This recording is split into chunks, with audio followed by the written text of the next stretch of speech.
Mesdames, Messieurs, bonjour. Nous avons le très grand plaisir d'accueillir en visite, je ne sais pas quoi,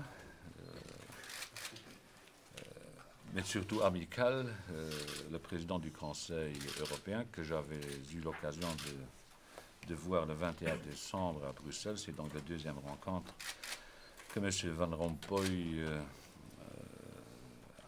a eue avec moi depuis qu'il a été désigné président du Conseil européen, mais ce n'est pas sa première visite à Luxembourg, puisque dans des qualités variées et variables, il nous rendait régulièrement visite. Je le connais depuis 20 ans, et comme je le connais depuis 20 ans, nous avons pu reprendre nos débats là où nous les avions laissés la dernière fois, tout en essayant d'y ajouter une nouvelle dimension. Mais comme vous avez très souvent l'occasion de m'écouter, je demanderai au président de vous dire ce qu'il a sur le cœur.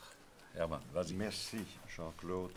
Effectivement, c'est la troisième fois que je viens à Luxembourg, une fois en tant que président du Parlement belge, une fois en tant que Premier ministre belge, et maintenant en tant que président du Conseil, mais maintenant c'est fini. Hein, donc, je m'arrête.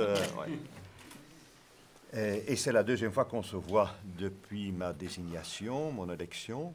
Nous nous sommes vus en tant que président du Conseil et président de l'Eurogroupe. D'ailleurs, je te félicite pour ton réélection à l'Eurogroupe qui s'est fait récemment. Et je te rends visite maintenant en tant que Premier ministre luxembourgeois dans le cadre de mon tour des capitales. D'ailleurs, avec la Tchéquie vendredi, ça se terminera. J'aurais vu les 26 autres que la Belgique. La Belgique, je connais, mais je vais rendre encore une fois une visite aussi à M. Leterme, car c'est tout à fait normal en fin de parcours. Mais donc, je suis en train de terminer ce long tour des capitales, mais je verrai Jean-Claude Juncker régulièrement, à un rythme chaque fois par mois, en tant que président de l'Eurogroupe. Et donc, c'est avec beaucoup de plaisir que je reviens à Luxembourg. Nous allons avoir avec Jean-Claude Juncker et certains ministres une discussion. On a déjà entamé nos discussions sur les principaux enjeux auxquels l'Europe est confrontée, la sortie des crises, la problématique de la croissance économique structurelle, le changement climatique. Et l'expérience sans égale du Premier ministre luxembourgeois sera pour moi un atout très précieux pour entamer ce travail, entre autres lors du Conseil européen du 11 février prochain. Il y a trois sujets, deux grands sujets et un sujet qui s'est ajouté à ce Conseil européen. Le premier, c'est la stratégie économique pour les 10 années devant nous, et c'est la problématique du climat et en fin de compte Haïti. Aujourd'hui, donc, nous allons parler, et nous avons commencé d'ailleurs, comme je viens de le dire, de manière approfondie, des moyens nécessaires pour un retour à la croissance économique structurelle. Il nous faut continuer à faire tout ce qui est nécessaire, non seulement pour sortir de la crise, mais dans le même temps, nous devons préparer l'avenir et poursuivre avec les réformes structurelles de nos économies et ainsi permettre le retour à une croissance durable et d'une certaine ampleur.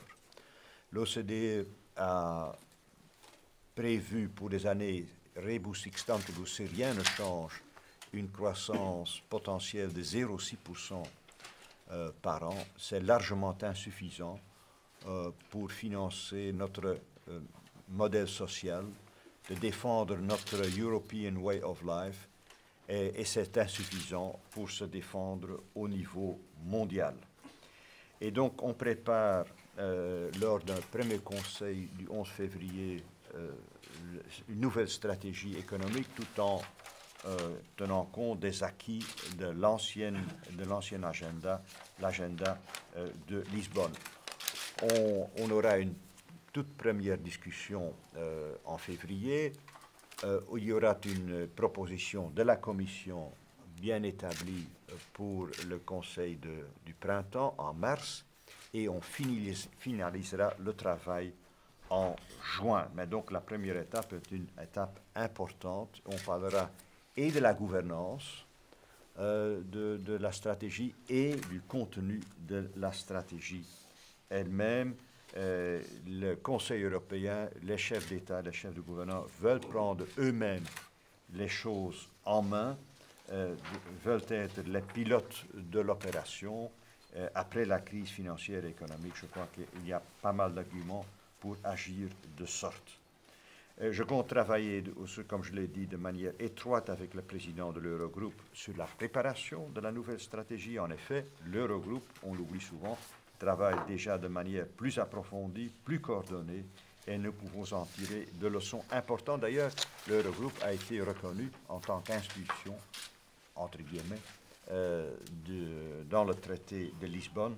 Elle a reçu des missions beaucoup plus vastes et plus institutionnalisées qu'auparavant. Nous allons parler aussi le 11 février du changement climatique. Les résultats de la conférence de Copenhague doivent nous interpeller. L'accord est décevant par rapport aux attentes européennes, mais il y a quand même eu pas mal d'éléments qui nous permettent de dire qu'on a fait un pas en avant par rapport à ce qui s'était fait antérieurement.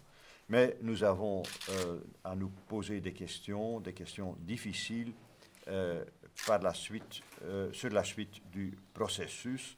Il nous faut réfléchir aux moyens de donner une nouvelle dynamique aux négociations pendant l'année 2010, tout en tenant pleinement compte des positions des uns et des autres. Nous devons aussi nous demander quelles conclusions en tirer également plus généralement en ce qui concerne les relations futures avec les grands acteurs sur la scène mondiale. C'est Mme Ashton d'ailleurs qui présentera lors du Conseil européen ses idées sur ses relations stratégiques avec quelques grands pays et continents de ce monde. Je compte que la discussion du 11 février permette d'avoir une bonne discussion au plus haut niveau sur l'ensemble de ces questions. Enfin, nous discuterons aussi le 11 février sur la situation dramatique à Haïti. L'Union européenne s'est déjà engagée de manière significative. Quand je fais le total des moyens qui sont mis à la disposition déjà maintenant à Haïti et aux Haïtiens, j'arrive à un montant pour l'Europe de pratiquement 400 millions d'euros.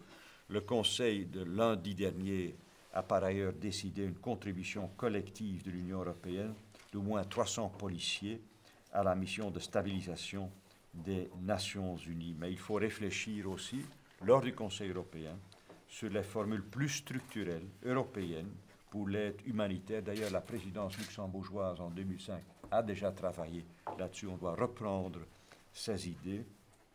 Et il faut un effort européen pour la reconstruction d'Haïti. Et donc, de ces deux sujets-là, on parlera, je crois, amplement lors du Conseil du 11 février. Donc, on a un ordre du jour bien chargé. C'est un Conseil informel, donc nous ne devons pas avoir des attentes spectaculaires.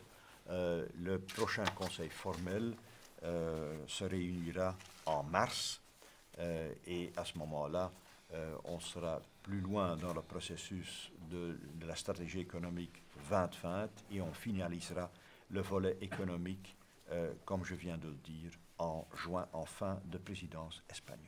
Voilà.